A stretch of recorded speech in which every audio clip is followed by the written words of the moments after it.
Graça e paz, irmãos. Uma boa tarde para todos vocês, aos amigos, aos conhecidos e a todos aqueles a quem essa palavra chegar. Eu estou dando uma boa tarde porque nós estamos gravando numa tarde, né? Depois do período de internação, esta é a segunda mensagem que eu estou gravando. Graças a Deus, a recuperação, a partir desta última semana, ela melhorou bastante. Estou me sentindo bem melhor, graças a Deus. Pedindo ao Senhor, nas minhas orações, uma completa restauração, para que ao término desta pandemia, deste isolamento social, a gente possa estar na casa de Deus e principalmente na obra do Senhor, cumprindo com todos os propósitos e a vontade dele para as nossas vidas. E hoje eu estou aqui para falar com vocês, para falar para vocês, mediante a ação do Espírito Santo, sobre um tema que eu gosto muito. Eu gosto muito de pregar, mas eu gosto principalmente de pregar sobre família, pregar para casais. São temas sobre família e casais que eu sou apaixonado. Eu amo pregar a palavra de Deus, especialmente sobre esses assuntos. Mas antes da gente tratar sobre esse tema família, eu queria orar com os irmãos. Vamos orar?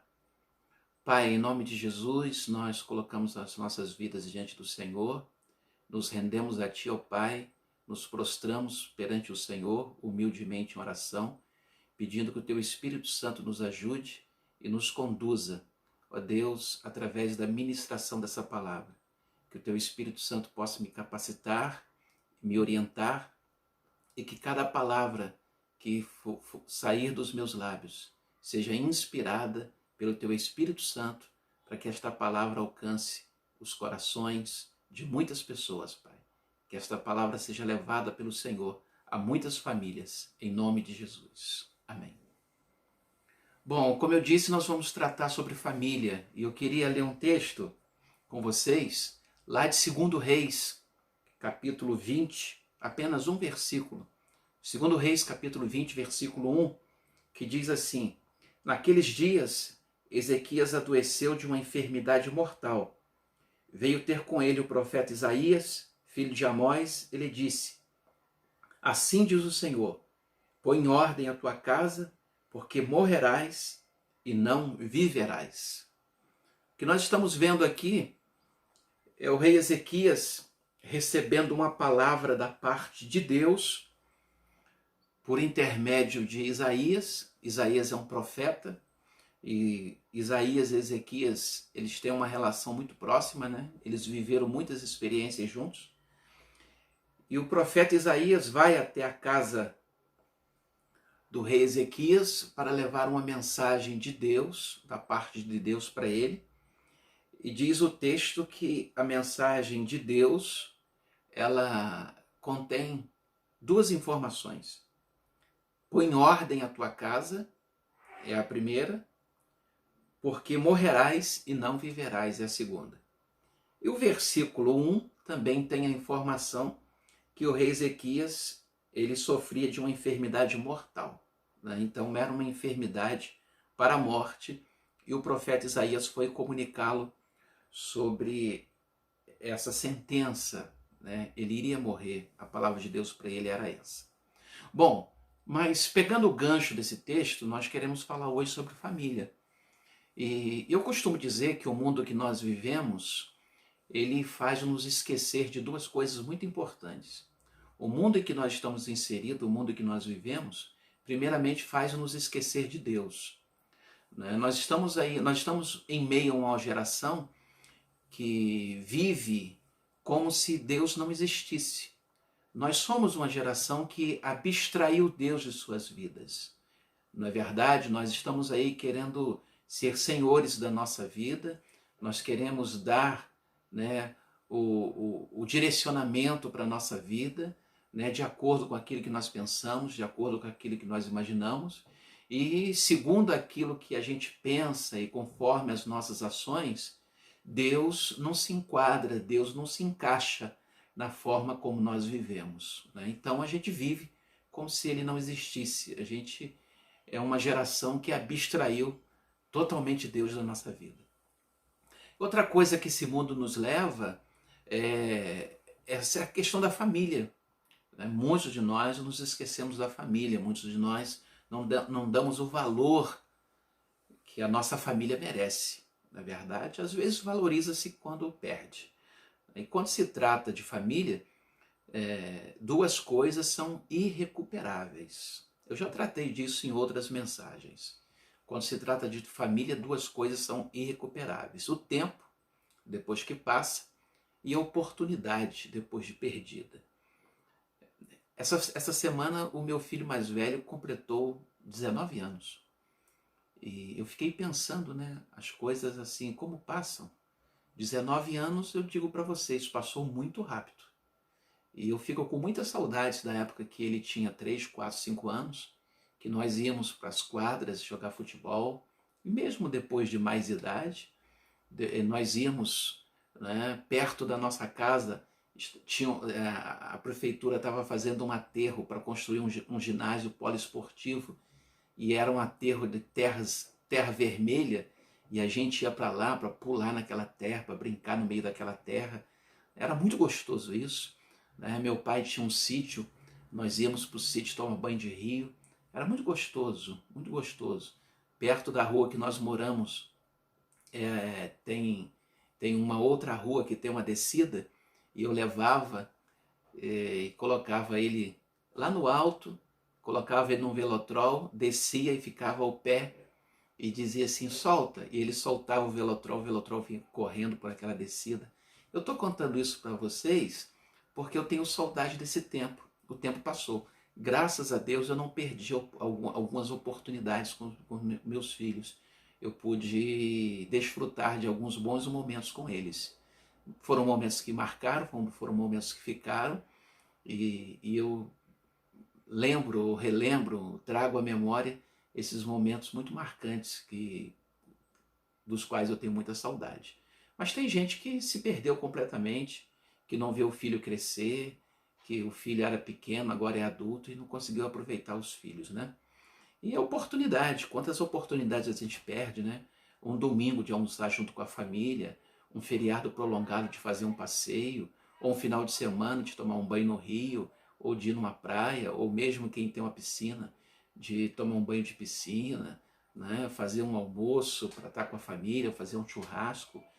Quantas oportunidades a gente passou, celebrar uma data de casamento, um aniversário, e o tempo vai passando, as oportunidades vão sendo perdidas, e depois só resta lamento, não é verdade? Então, mas e o texto? Só coloquei isso para a gente imaginar, que o tempo passa e as oportunidades são perdidas. Mas e o texto? Bom, o texto, Deus está mandando uma mensagem para Ezequias, e Deus está mandando um aviso para Ezequias. E qual é o aviso? Bom, você vai morrer. Põe em ordem a sua casa. Deus chama a atenção do rei Ezequias para a sua família. O que Deus está dizendo para Ezequias: põe em ordem a tua casa. Ou seja, a sua casa precisa mudar. Deus fala para o rei Ezequias colocar em ordem a sua casa. Por que Deus está falando dessa maneira com Ezequias? Põe em ordem a sua casa. Bom, as coisas, elas não estavam nos devidos lugares na casa do rei Ezequias. As coisas estavam fora do lugar. A casa do rei Ezequias não estava funcionando adequadamente. Ordem, o texto traz uma ideia de uma desordem. Põe em ordem a tua casa. Havia uma desordem, havia confusão, havia um desarranjo, havia coisas fora do lugar na casa do rei Ezequias. Faltava ordem na casa do rei Ezequias. As coisas estavam numa completa desordem, as coisas estavam confusas. A casa do rei Ezequias, a família do rei Ezequias era uma família desestruturada. A família do rei Ezequias estava num processo de desconstrução. A família do rei Ezequias estava num processo de desmanche. Era isso que Deus estava falando com ele. Mas veja bem, por que eu estou trabalhando esse texto numa questão familiar? Porque o rei Ezequias, ele foi um grande monarca.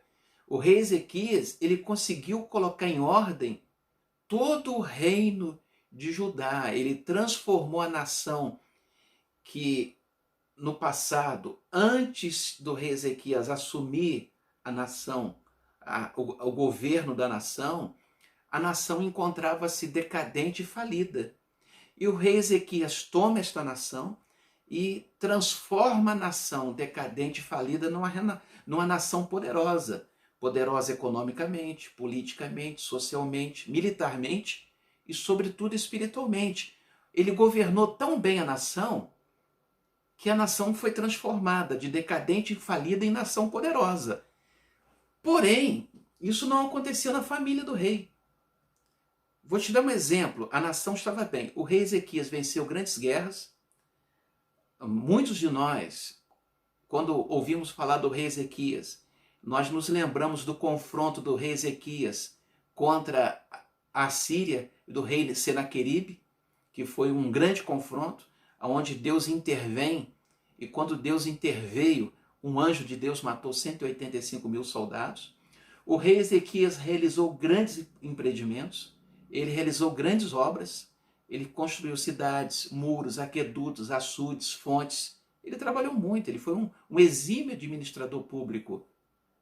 O rei Ezequias fez grandes reformas religiosas, ele combateu a idolatria, o rei Ezequias destruiu ídolos, o rei Ezequias destruiu aquela serpente de bronze construída pelo Moisés, né, que o povo passou a adorá-la, passou a lhe prestar culto, passou a prestar adoração, o rei Ezequias destruiu.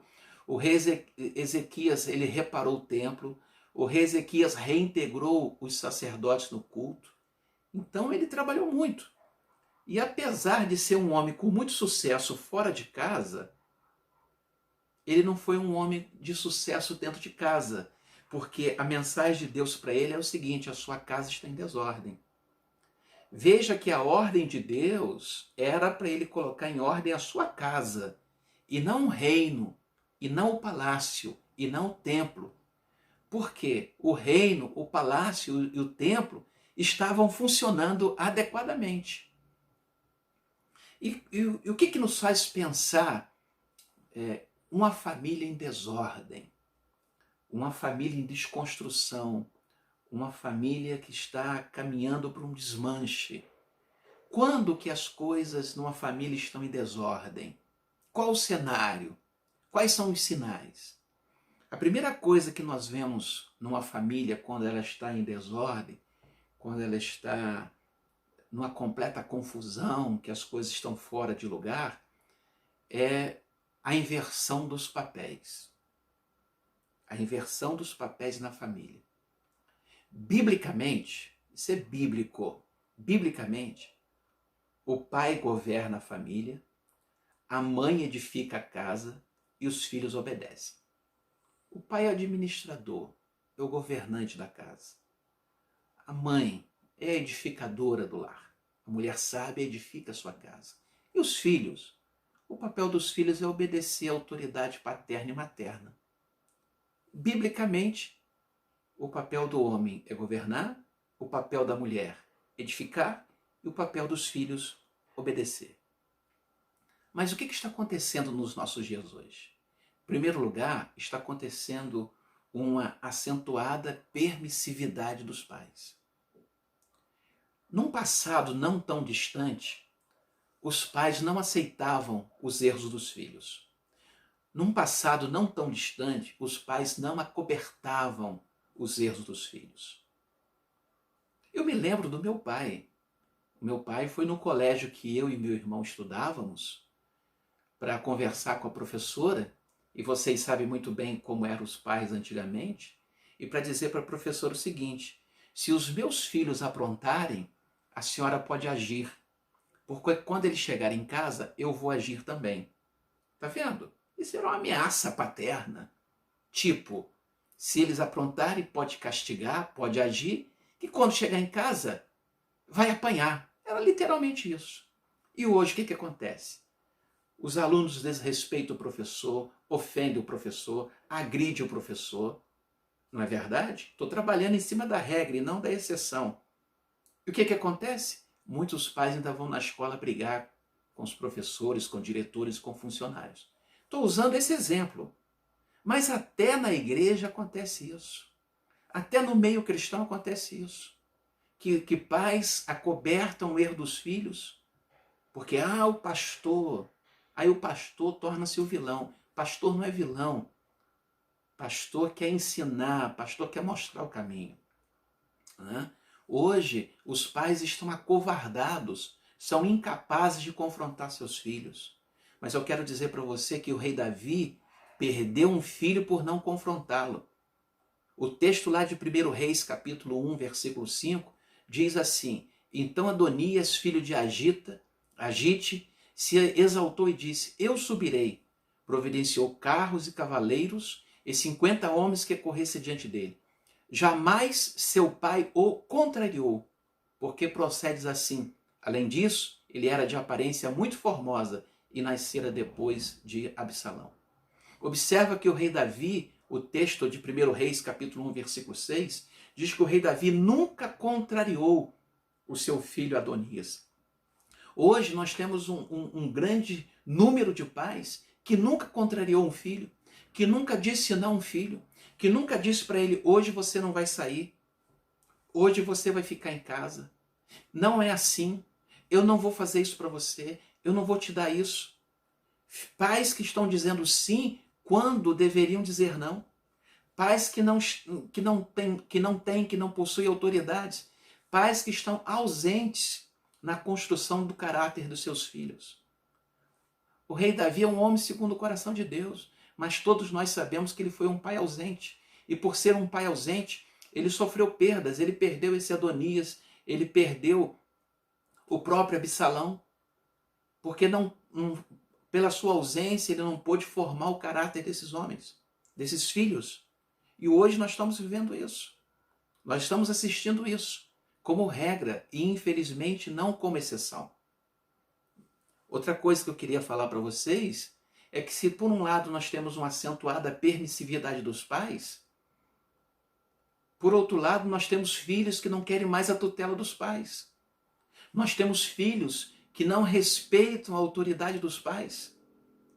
Nós temos filhos que não só não respeitam a autoridade dos pais, como não aceitam a autoridade dos pais.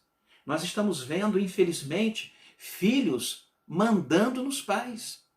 E eu já presenciei filho mandando em pai, filho mandando em mãe. É um absurdo isso. E nós cristãos não podemos aceitar isso.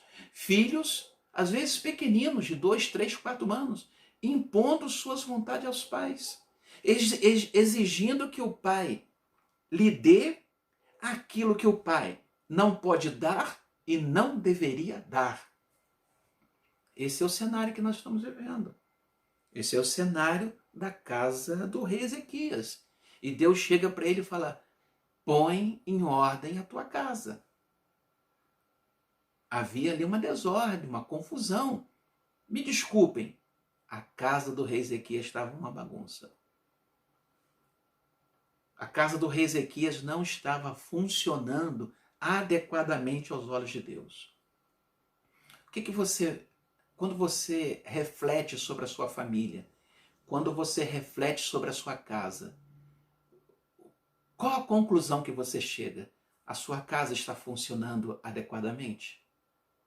Quando você tem uma crise com seu marido, com a sua esposa, como que vocês resolvem essa crise? Quem vocês procuram? Como que vocês agem?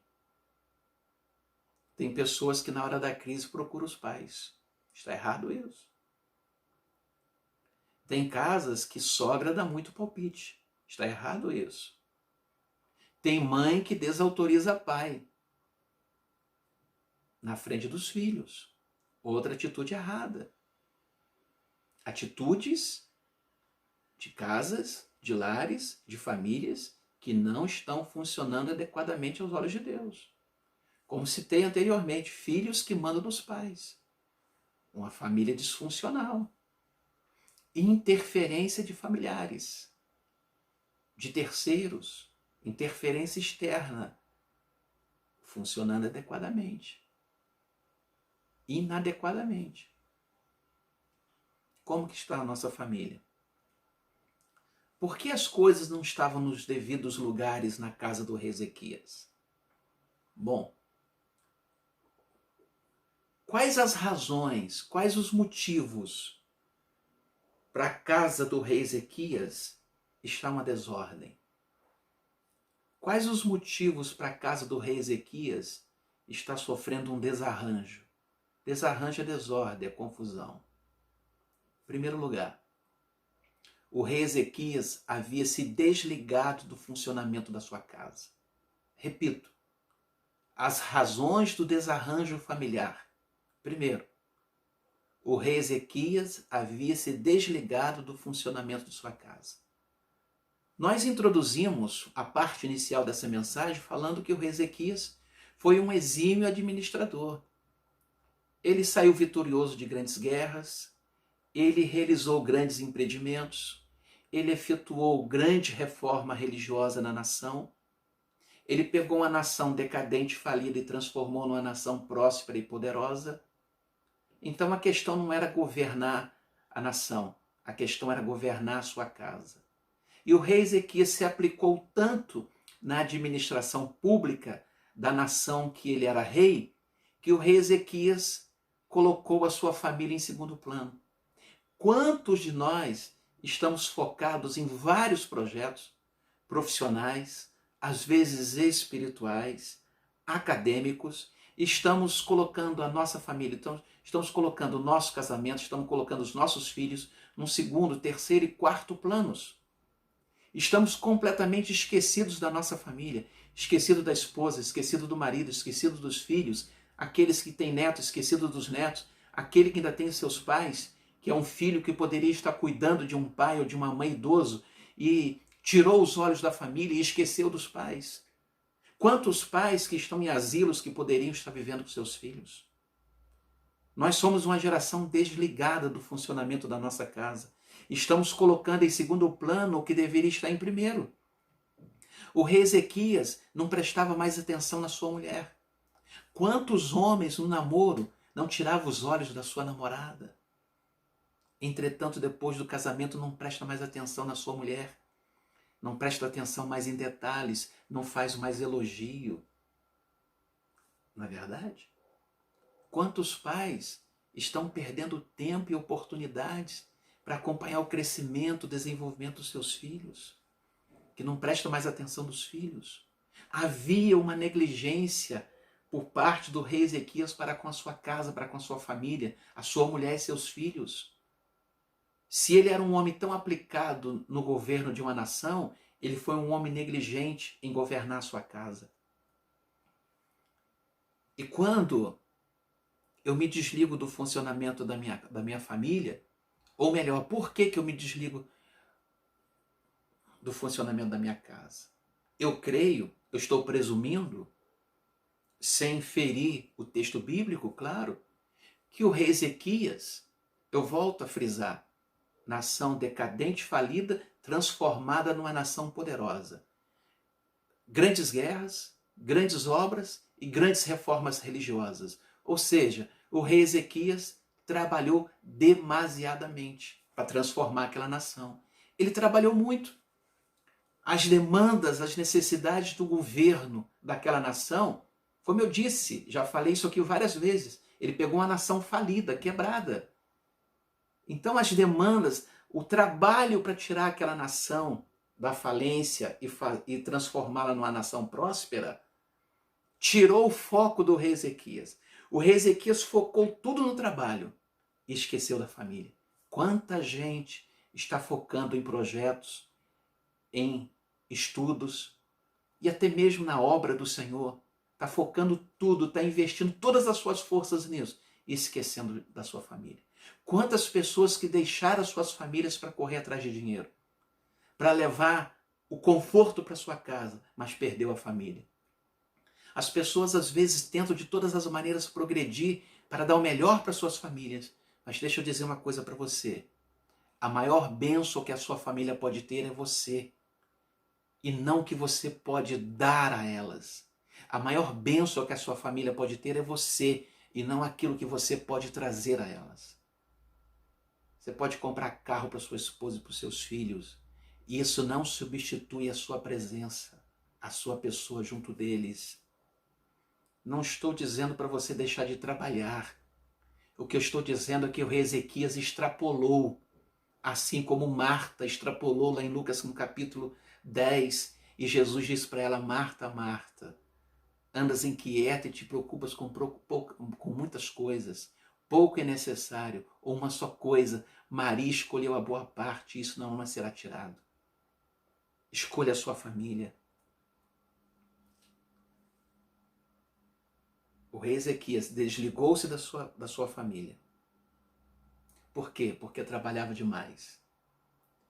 E quem trabalha demais deixa de se relacionar com a sua família. Ele não teve tempo para estar com a sua esposa. Ele não teve tempo para estar com seus filhos. Nós vamos ver que o filho do rei Ezequias foi Manassés. E quem foi Manassés? O pior rei de Israel. Ezequias era um bom homem. O rei Ezequias, ele foi um grande homem, mas que se perdeu no governo da sua casa.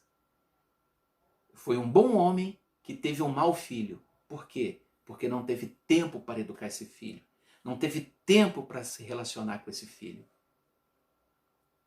A pessoa que trabalha demais, geralmente é uma pessoa ruim de relacionamento. E o nosso Deus é o Deus dos relacionamentos. Deus não sabe o que é ficar só ou ficar sozinho. E Deus viu essa necessidade no homem, porque Deus disse: não é bom que o homem viva só. O rei Ezequias, por trabalhar demais, ele perdeu a capacidade de relacionar-se com a sua família. Nós somos uma geração que não sabemos nos relacionar em família. Nós não temos tempo, nós não temos assunto.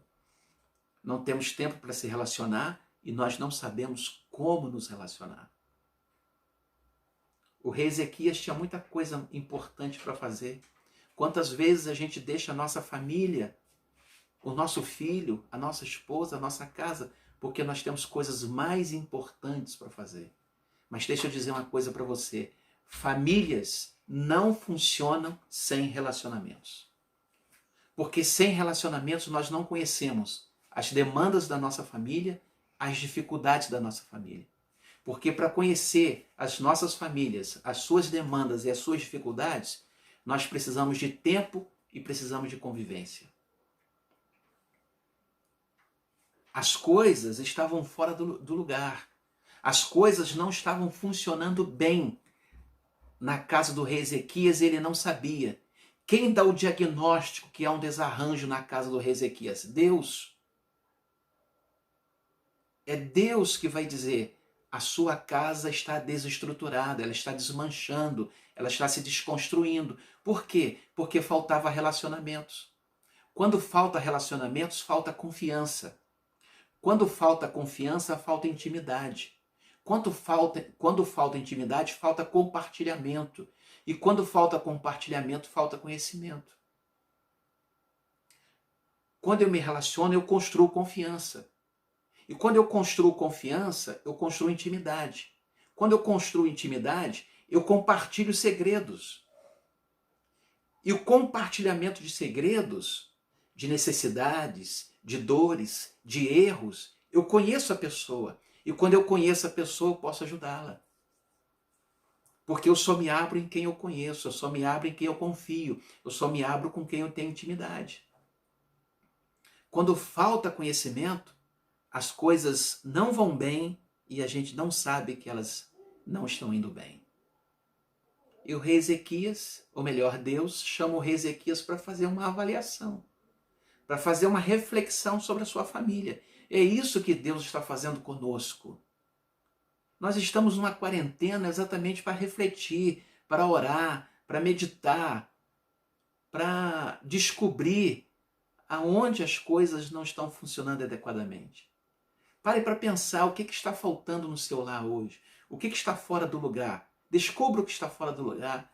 Inversão de valores, permissividade, falta de respeito, falta de comunicação, interferência de terceiros ou de familiares, falta de perdão, falta de reconciliação, falta de docilidade no tratamento com a sua família. Descubra, reflita. Talvez você está precisando encher as talhas da sua família. Às vezes o tanque emocional está faltando carinho, está faltando palavras de confirmação. Eu te amo, você é importante para mim, eu amo vocês, eu gosto de estar com vocês. Tudo isso é saudável. Vamos fazer uma avaliação realista da nossa casa, no sentido espiritual. Como está a relação da sua família, da sua casa com Deus? Porque a gente sabe que quando falta Deus, falta tudo. Como está a vida de oração da sua família? Está havendo culto doméstico na sua casa?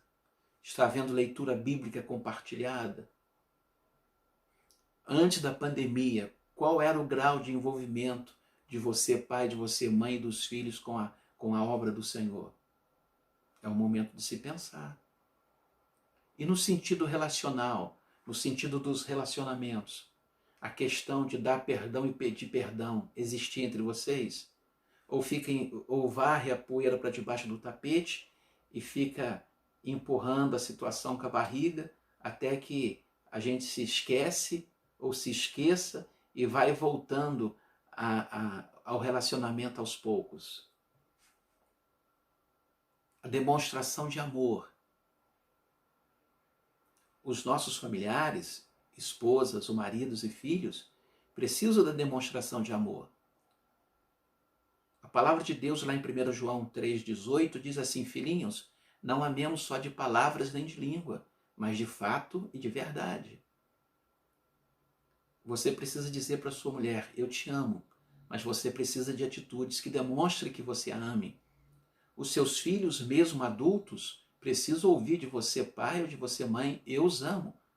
Mas não só a verbalização, mas também a ação, com atitudes práticas que demonstram isso. Você é aquela pessoa que ninguém pode falar com você? Que você é duro no trato com as pessoas? Peça para Deus: Senhor, eu não quero ser duro no trato com a minha família. Eu quero tratar minha família com mais docilidade, com mais mansidão, com mais amor, com mais ternura. Você é um pacificador da sua casa? Ou você é aquele brigão, aquele que instaura os conflitos na sua casa? Pensa nisso.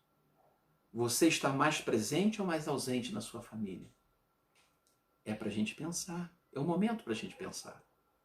E nós estamos em quarentena, nós estamos dentro de casa. Aproveite esse tempo e desfrute da sua família. E principalmente, peça sabedoria com Deus para você discernir, para você enxergar, para você diagnosticar áreas da sua casa, áreas da sua família que estão fora de lugar, que está sofrendo um desarranjo, uma desconstrução, um desmanche. E aproveite esse momento que você está junto com a sua família para criar um estilo que propicie tempo para estarem juntos. Nós fomos forçados a diminuir o ritmo. Aproveite isso para estar com a sua família. E aproveite para você criar um hábito de valorizar estar com a sua família. Amém?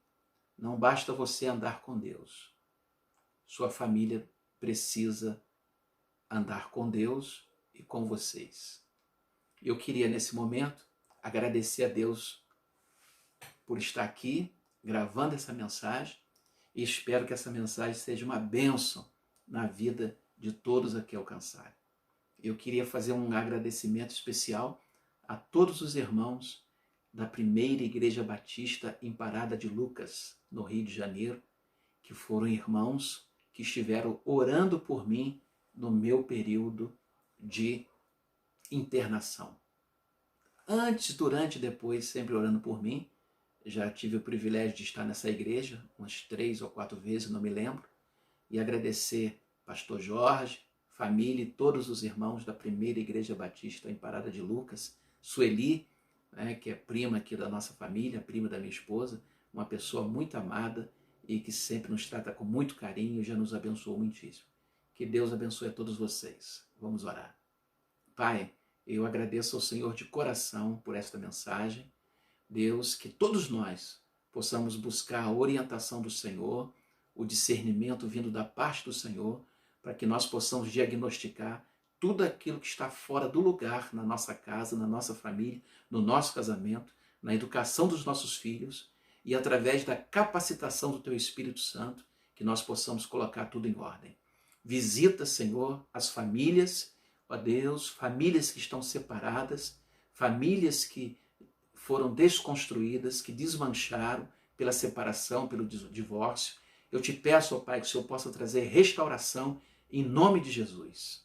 Pai, ser com todos nós, Pai, com todas as nossas famílias, para a honra, glória e louvor do nome do Senhor. Amém. Que Deus abençoe a todos, em nome de Jesus.